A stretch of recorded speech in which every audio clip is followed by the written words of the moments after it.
ነገር በጣም እየራበኝ ነው። በቃ ራበኛል ደግሞ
ኤዲሰን የኤሌክትሪክ ዕቃዎች፣ ኤዲሰን አምፖሎች፣ ማከፋፈያዎች፣ ብሬከሮች፣ ሽቦዎች፣ ኤዲሰን ስታቢላይዘሮችን ከተለያዩ የኤሌክትሪክ መደብሮች ያገኟቸዋል።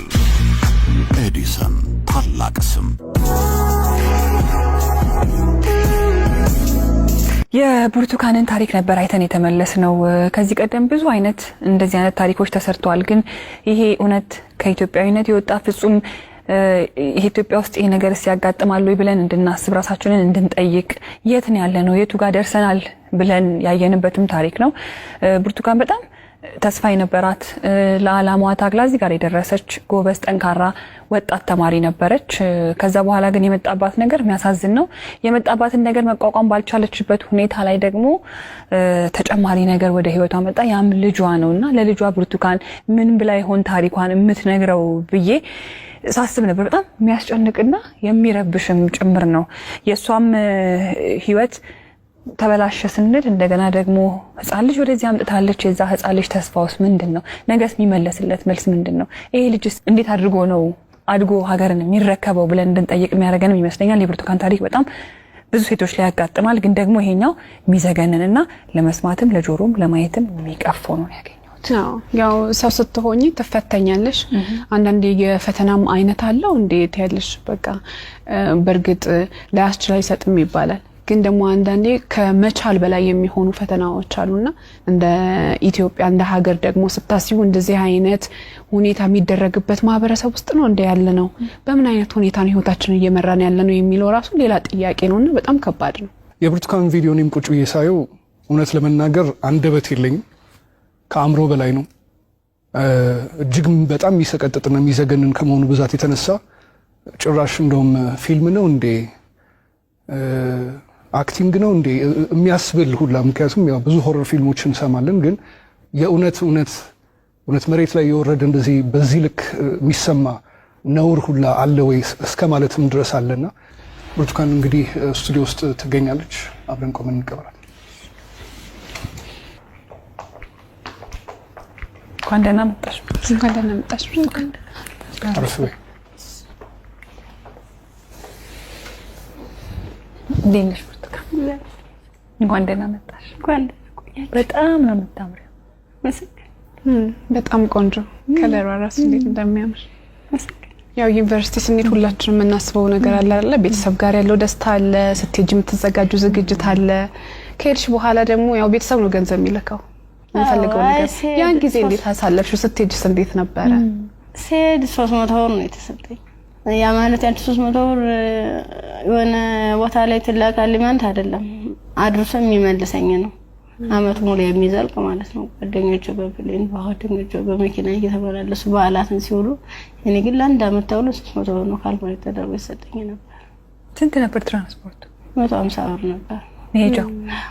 እንደ ሴት ደግሞ ለሴት የሚያስፈልግ ነገር አለ፣ ምን ቀባው አለ፣ የተፈጥሮ ጉዳይ አለ። ለዚህ ሁሉ ነገር ገንዘብ ያስፈልጋል። በምን ነበረ ያን ነገር ነው ጓደኞቼ የተሻለ ህይወት ነበር እንትን የሚሉ ባለሀብት ልጆች አሉ እነሱ ነበር የሻር እያደረጉ እያዋጡ ነገሮችን የሚሸፍኑ ኢቭን ሞዴስ ራሱ ይገዙልኝ ነበር ጓደኞቼ ነበር ከጎን ያሉት ማለት ነው። እሺ ከዛ በኋላ ያ ሁሉ ነገር አለፈና ዩኒቨርሲቲ ገባሽ። ዩኒቨርሲቲ ገብተሽ ሁለተኛ ዓመት ተማሪ ሆነሽ ነው ይሄ ነገር ያጋጠመሽ። እንዴት ነበር እስቲ ጊዜውን አስታውሽ? ማለት በጣም ነው የሚከብድ 3 ሰዓት ላይ ልክ ከላይ ወረ 3 ሰዓት ዘጋብኝ መመለስ አልፈልግም ወጣሁኝና የሆነ ይሮራጣሉ ማለት ነው ሰዎች ስንሄድ በቃ አራ እንደዚህ ተኩስ የተነሳ ማለም ትሄዳላችሁ በቃ በዚህ ሄዱ ነው በዚህና እንትን በሉ እዚያ ካገቡናም ሲሉን እኛ በሰዓቱ ተኛን ተቆርቁሮ ነው የመሰለን እኛ እንደዚህ ለማትረፍ ነው ብለን ተንደርድረን ራሳቸው መኪና ገባን የነሱ መኪና ምን እንደሆነ ረብሻ የሚፈጥሩ ሰዎች በመጡበት መኪና ከፍተ ነው ከኋላ 1 አመት ከ6 ወር ነው እዚያ የቆየነው ጫካ ውስጥ ምንም ነገር ሳይፈጠር አመት ከ6 ወር ምን ነበር የሚሏችሁ? ትጥቅ ነው ልንቀየራችሁ ነው ተጣጣቃላችሁ አለበለዚያ ያሰብነው አለ እሱ እንሰራለን አብረን ምን ይሆናል ይያሉ። የት ነበርስ የምታድሩት? እዚህ ውጭ ላይ ነው ብዙ ጊዜ ዛፍ ነበር እንዲታከልል ተነመለ ነበር። እዛ በመጥቶንበት ጊዜ በተለይ ለሴቶች አስቸጋሪ ሁኔታ የንጽህና መጠበቂያ ማግኘት ነው። ያንንስ እንዴት ነበር የምታሳልፉት? የምን ንጽህና መጠበቂያ ነው መቀዝም ብለን ስናክ ነበር ምንለው። ከ1 አመት ከ6 ወር በኋላ ምንድነው የተፈጠረው? መጨረሻችን ላይ ሰልፍ አሳለፉን እርቃናችንን ነው ልቀው ልብሳችንን ካወለቁ በኋላ ሰልፍ አስያዙ። እኔ አጋጣሚ ከአምስተኛ አካባቢ ላይ ነበርኩኝ። ግንኙነት ከተደረገ በኋላ እንዲህ ሲጨቀጭቁ ራሱ በፌሮ ሲወጉ አላስታውስም። ደንዝዟል ሰውነት ምን ያህል ሰው እንደተደረገ ምን እንደተደረገ አላውቅም። በ6ኛ ቀን ስነቃ እንደማበላ ነው የሚፈሰው። እሷ ደግሞ አንድ አካል ስለጎደላት ምንድነው አማራጭ የለበስኩትን ልብስ አውልቄ ለሷ ነገሮቿን አስሬ ነው ቅፋ እየወተትኩ ጀመር ጀመሩ እንዳላዝላት አልችላትም። ከዛ አብረን ነው ቆመን ሄደው አንቺን እኮ ትችላለህ ስትለኝ እንዲሁ ነው ሁለት አባለ ስንኩል ማን ይቀበለናል አልኳት። ምክንያቱም ማንም ቢሆን እንደዚህ ደም እየፈሰሰ እንደዚህ ምድሩ ሁሉ ጨልሞብኝ ነገ ወዲያ የተሻለ ህይወት አገኛለሁ ብዬ ነገ ወዲያ ጥሩ ቦታ ደርሳለሁ ብዬ አሰብኩት ስለኝ በቃ መጨረሻው እንደዚህ ሲያመር እንደዚህ ሲው በጣም ካፋኝ። በቃ ለሁሉም ማለት ነገ ወዲያ ስደት ነው የምሆነው። ምንድነው ማድረግስ የምችለው? በምን አይነት መልኩ ነው ህይወቴንስ መጠገን የምችለው? አይዞሽ የሚለኝስ ማንኛው ሰው ነው? በቃ አለው እንደዚህ መጨረሻ ላይ ምንድነው ጎዳና ተዳዳሪ ሆንኩት። ጎዳና ነው ወድቄ በቃ እኔ እንጂ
አንዳንድ ታሪኮች ለመስማትም በጣም እጅግ በጣም ይከብዳሉ። እኛ ጋር ይሆናሉ ይፈጠራሉ ብለንም እንጠብቃቸው አይደሉም። ሴት ሆኖ ለመስማት ይከብዳል፣ ሰውም ሆኖ ለመስማት እንደዚህ አይነት ታሪክ ይከብዳል። ያው ከመሞት መኖር ይሻላል ይባል የለ እግዚአብሔር አንቺን በዚህ ፈተና ውስጥ አሳልፎ ዛሬ ላይ ሲያደርስሽ ምክንያት የለውም ማለት አንችልም። በፈጣሪ ስራ ማንገባም፣ ግን በጣም ጠንካራ ነሽ። እኔ በዚህ ሁሉ ችግር ውስጥ ያየሁት ያንቺን የመንፈስ ጥንካሬ ነው። አሁን ላይ ልጅ አለሽ። ልጅሽን ስታዩ ምን ይሰማሻል? ከፋኛል በጣም። ምክንያቱም እሱ ባይኖር የኔ ያለ እንትን አይደለም ነበር ማለት ልጅ ስትይዥ ከባድ ነው። ለልጅ ስትይ እያልሽ የሆነ ትታሰሪያለሽ። ልጅ ነው እንጂ ራሴ አትይም። በቃ ምን አለበት ወይ ጤነኛ ልጅ በሰጠኝ ነው። ካልሆነ ደግሞ እኔም በሽተኛ ልጅም በሽተኛ እንዴት ነው የማደርገው? ልጁንስ ለማልቀ ሁለቴ ነው 3 ጊዜ ጥዬው ሁሉ ይጫለው። ከዚያ ውጭ ላይ ተመልሼ እንዲህ ሳይው እማ ያለ ወደ እኔ ይመጣል። ምናፈሩን በበላሁት በቃ አብረን እንሞታታለን ብዬልሽም መቀፋርቂ እንደገና ራሴን ይቅርታ ጠይቄ እንደ ትልቅ ሰው ጥያቄና መልስ በራሴ እየተመለሰ እንደዚህ ከሆነ ሽናን ዶዬ ከፋርቂ እሄዳለሁ። ያሳደጉሽ ቤተሰቦችሽ በጠፋሽበት ወቅት ከዛ ሁሉ ነገር ሲሆን ይሄን ሁሉ ታሪክ ያውቃሉ፣ ግን አልቀበልም ነው ያለ። አሁን ላይ ጤናሽ እንዴት ነው? ከሕክምና በጣም ያስፈልገኛል። ከሕክምናም በላይ የምክር አገልግሎት ያስፈልገኛል። ነገ ብርቱካን ምን ብታገኝ ትመኛለች? እኔ አሁን የምፈልግ አንድም በጤንነቴን የሚከታተለኝና በቃ ትምህርቴን መማር የምፈልገው ወደፊት የተሻለ ህይወት መኖር እፈልጋለሁ። ልጅን በጎን አይኑን እያየው እየተጫወትኩ አብሬ እንደ እናት እንደ አባት እንደ ወንድም ከጎን ይሆንልኝ። እሱም አድርጎኝ ጠብ እንዳያገኙ ተሻለ ህይወት እንድደርስ ነው የምፈልገው። ዛሬ ወደ አዲስ ምዕራፍ የሚያሸጋግሩሽ ስጦታዎች እኛ እናበረክትልሻለን። እንግዲህ ብርቱካን በጣም ብቻሽን በከባድ ሁኔታ ልጅሽን እያሳደግሽ ነው የምትገኙ። በመሰረታዊነት በመጀመሪያ የሚያስፈልግሽ ደግሞ የቤት ኪራይ ድጋፍ ነው። ኢቢኤስ ቴሌቪዥን ይሄንን ስለሚያምን ደግሞ የ1 አመት ያለምንም ሀሳብ ከልጅሽ ጋር ሆነሽ ራስሽን እስክትቋቋሚ ድረስ የ1 አመት የቤት ኪራይ ይሸፍንልሻል። ሌላው እንግዲህ እኔም በጣም ተርቤያለሁ። ልጄንም ለማጥባት ደግሞ መብላት አለብኝ። ካልበለው ደግሞ ወተት የለም ጡቴ ብለሻል። እውነት ነው። እናት ስንሆን ደግሞ የበላነው ሁሉ ደግሞ ወደ ልጃችን ነውና መብላት፣ ራስን መጠበቅ ራብ መጥፎ ነው ይባላል። እውነትም መጥፎ ነው በጣም። ስለዚህ የ6 ወር አስቤዛ ደግሞ የቤት ይሸፍንልሻል። ከቤት ኪራይና ከአስቤዛ በተጨማሪ ደግሞ የልብስ ማጠቢያ ማሽን ኢቢኤስ ቴሌቪዥን ያበረክትልሻል። በጣም ትምህርትሽን ትወጃለሽ፣ መማር ትፈልጊያለሽ፣ መለወጥ ትፈልጊያለሽ። ባላሰብሽው ባልጠበቅሽው ሁኔታ ከትምህርትሽ ገበታ ወደ ኋላ ቀርተሻል። ያኔት ኮሌጅ ደግሞ በመረጥሽው በፋርማሲ ሊሆን ይችላል፣ በነርሲንግ እንዲሁም ደግሞ በላብራቶሪ ቴክኒሻንነት 2 ቅርንጫፎች አሉ። ከሁለቱ በአንዱ ቅርንጫፍ መርጠሽ ትምህርትሽን እንድትከታተይ ትምህርት ቤት ወጪሽን ሙሉ በሙሉ ይሸፍንልሻል። እኛም ህልምሽ ተሳክቶ ስትመረቂ ደግሞ ለመምጣት ያብቃል። አሜን። ሌላው ደግሞ የሰው ልጅ ሁሉ ነገር ለማድረግ ጤናው ነው ቅድሚያው ነገርና ብርቱካን የልብ ኬዝም አለባት፣ እንዲሁም ልጇም እንደዚሁ ሕክምና ያስፈልገዋል። ከምንም ነገር በላይ ደግሞ የሳይኮሎጂ ባለሙያዎች እንደዚሁ የሚያዩ ይኖራሉና የሕክምና ድጋፍ ያስፈልጋታል በተለያየ አይነት መንገድ፣ የልብም እንደዚሁ የሳይኮሎጂም የልጇም ጤናም ጭምር ማለት ነውና በዚህ ላይ ደግሞ ድጋፋችሁን እንድታደርጉ እንላለን። እኛ እንዲሁም ደግሞ ሀገር ውስጥም ከሀገር ውጭም ያላችሁ መልካም ደጋግ ኢትዮጵያውያን ይህን ፕሮግራም የምትከታተሉ እንግዲህ መቼም ዝም እንደማትሉ ፍጹም እምነታችን ነው። ከብርቱካን ጎን ነን የምትሉ በዚህ አድራሻዋ ልታገኟት ትችላላችሁ። በቃ ሙሉ ነገር ላደረጋችሁልኝ ገዛ ላደረጋችሁልኝ ሁሉ ነገር ተበበር ከልብ አመሰግናለሁ። ኢቢኤስ ቴሌቪዥንም እድሜ ጤና ይስጥልን። በጣም ነው ማመሰግነው። እወዳችኋለሁ፣ አከብራችኋለሁ። ነገ ወደ ደግሞ የኔ ህይወት ተሳክቶ የኔ መጥቼ እናንተ መጥቼ እዚህ ውስጥ ማስደስተበት ቀን ይናፍቀኛል። ደግሞም አደርገዋለሁ። እናምናለን እኛ። የአዲስ ምዕራፍ ሰዓታችን ይህን ይመስል ነበረ። እሑድም በኢቢኤስ ይቀጥላል። መልካም ጊዜ።